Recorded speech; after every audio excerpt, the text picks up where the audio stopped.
mag-listen na kay teacher. O, dito. O, hayaan nyo na sila magdikit. Dikit ka na. Ito naman. Here. Ising sila. Hello, mga mami. Hello. O, listen na po kay teacher.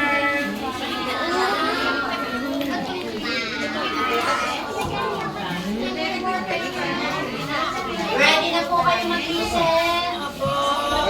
Okay. Kaya po ako nagpatawag ng meeting para po sa nalapit nating activity, which is ang buwan ng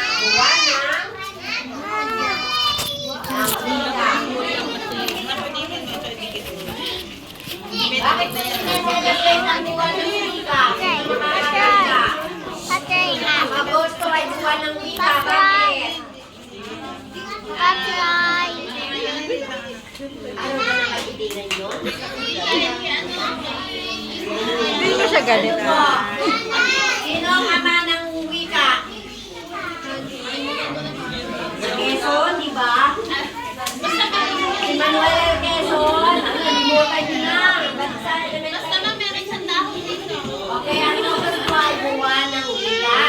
So tayo po ay inatasan ng ECCD Council na magkaroon ng gawain, which is ang buwan ng wika. Gaganapin po natin yan sa August 20, ay 30. August 30. O, dito po may program. O, mag-listen po, may program. Pag may program, may presentation. O, so magka-present ang anak nyo. Sino po ang talented ang anak? Dan? O, yun mo lang. Pwede ate Doyen. Ay, magsulatan mo ng pangalan ng anak ninyo. Sulatan mo na ng pangalan yan. Yun sa'yo. Sulatan mo kay mama. Saling ket-ket lang. O, pwede po dyan ang tula, sayaw. Ah, yung may pa siya ng core. Akit. Ano kukunin mo? Na maka-Pilipino. No, Tagalog.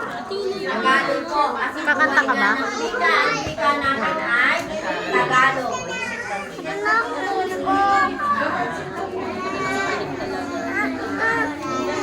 Gagawin siya natin to ng may parade po tayo.